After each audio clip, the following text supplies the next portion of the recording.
Good morning, students. Welcome to the accounts class.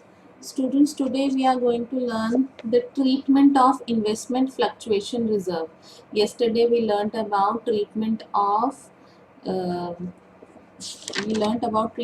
Workmen's compensation reserve और जितनी भी इसकी एंट्रीज थी या केसेस मैंने कराए थे almost all the entries are almost similar here also in treatment of investment fluctuation reserve, or what do you call it, we can also call it investment fluctuation fund, IFF. ठीक है, it is also called as investment fluctuation fund, IFF. It is also called as investment fluctuation reserve, IFR. ठीक है. Now let's take example number 1. Example number 1, X and Y are equal partners and their balance sheet extract is as follows. X and Y are equal partners, that means their profit sharing ratio is 1:1, and their balance sheet, in their balance sheet asset side आपका investment है that is 5 lakh, and on the liability side IFF आपका investment fluctuation fund आ रहा है 30,000. Now let me explain you what is investment fluctuation fund. Investment fluctuation fund क्या होता है?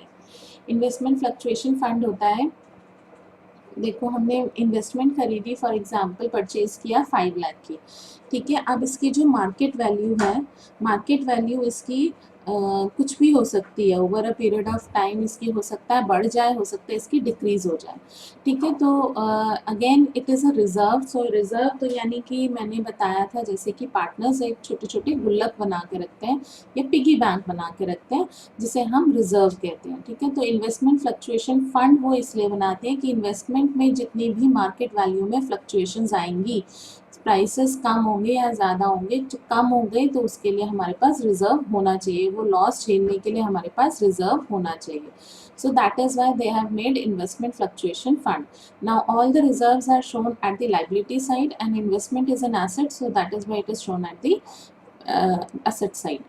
Now let's take case number 1. What is case number 1?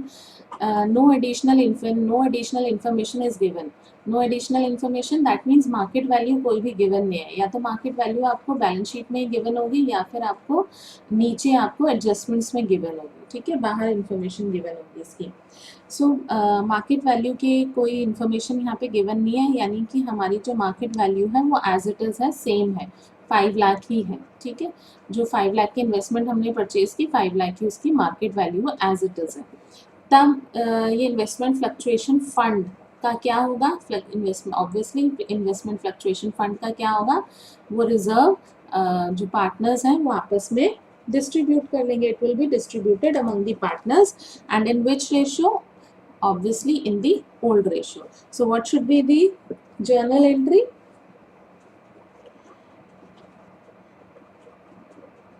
Investment fluctuation fund account debit to X's capital account to Y's capital account 30,000 in equal ratio. We are going to divide it 15,000. Okay, what should be the narration? Being IFF distributed. Being IFF distributed.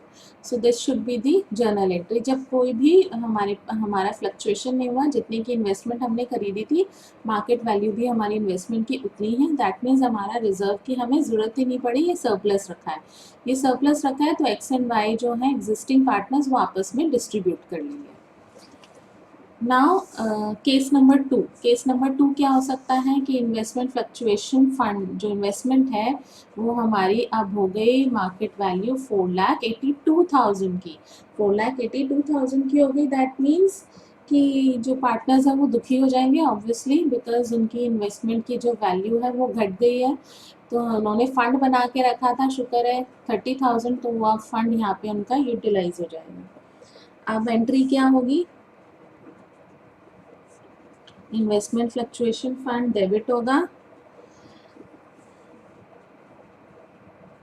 To investment account,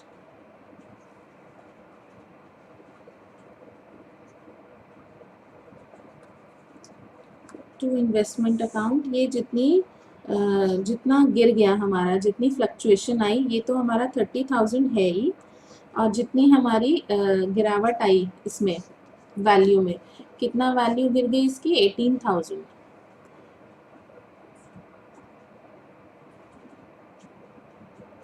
yes 18,000। अब rest कितना बचा हमारे पास, extra कितना बच गया surplus reserve, around 12,000। 12,000 का reserve हमारे पास बच गया। तो 12,000 अब क्या करेंगे, पार्टनर्स इक्वल रेशो में डिस्ट्रीब्यूट कर लेंगे।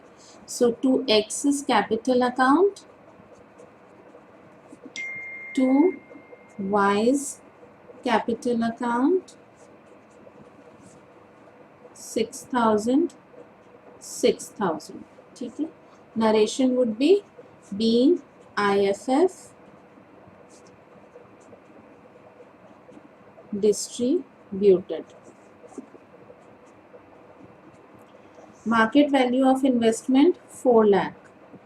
अब मार्केट वैल्यू इन्वेस्टमेंट की क्या हो गई, 4 लाख। दैट मीन्स बहुत ज़्यादा गिर गई, 1 लाख का डिफरेंस आ गया, 1 लाख कम हो गई, पर हमारा जो IFF है वो कितना था, 30,000 ही था, यानी इससे भी ज़्यादा हमें लॉस हो गया। अब क्या होगा, अगेन IFF अकाउंट डेबिट होगा 30,000 से, to investment account, investment account में कितना लॉस हो गया हमें, 1 लाख। अब ये 70,000 का क्या होगा, 70,000 अगेन लास्ट टाइम हमने वर्कमेंस कॉम्पनसेशन रिजर्व में सीखा था, रीवैल्यूएशन अकाउंट, रीवैल्यूएशन अकाउंट में डेबिट हो जाएगा 70,000। ठीक है, ये रीवैल्यूएशन अकाउंट हम ये सारे कॉन्सेप्ट्स कर लेंगे। आफ्टर क्वेश्चन नंबर 22 हम revaluation of assets and liabilities सीखेंगे, तो ये कॉन्सेप्ट तब क्लियर होगा।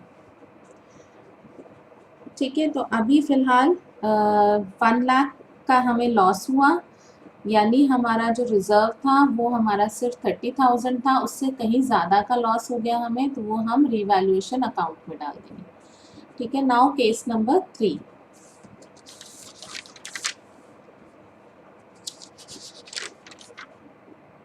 सॉरी, केस नंबर 3 ये था, case number 2, case number 3, now case number 4।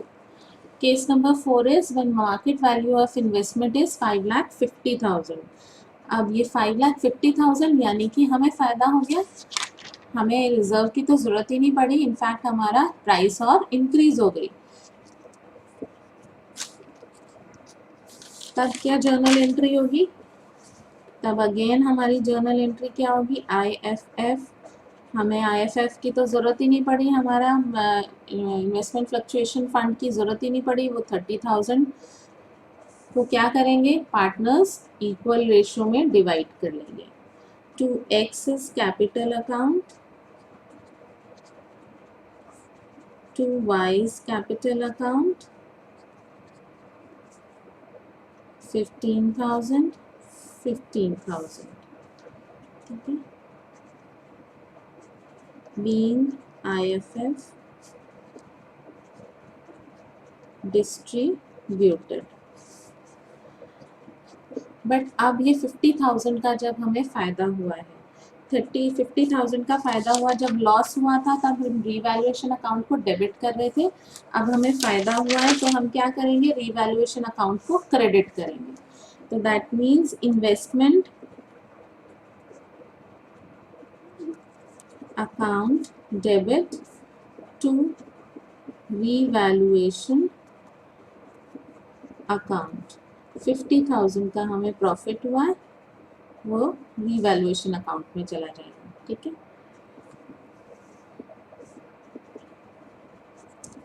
being investment revalued।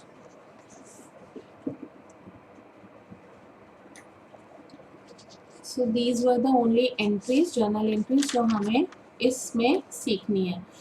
Till here आपके चैप्टर का एक पार्ट अभी फिनिश हो गया and you all can attempt till question number 20.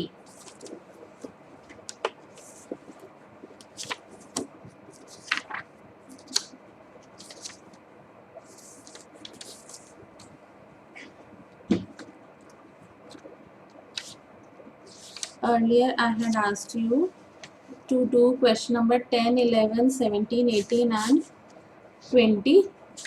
Now you all can do question number 12, 13, 14, 15, 16, ठीक है, then 19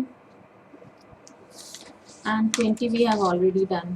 So 20 till 20 हमारा ये चैप्टर कंप्लीट हो गया है. After that revaluation of assets and reassessment of liabilities, ये एक न्यू टॉपिक है जिसमें हम रीवैल्यूएशन अकाउंट जो अभी आ रहा था ना बार बार, तो वो हम टॉपिक यहाँ कवर करेंगे. This we will cover after the vacations, right? Hope the session was clear to you all. If you have any doubts then do let me know. Goodbye.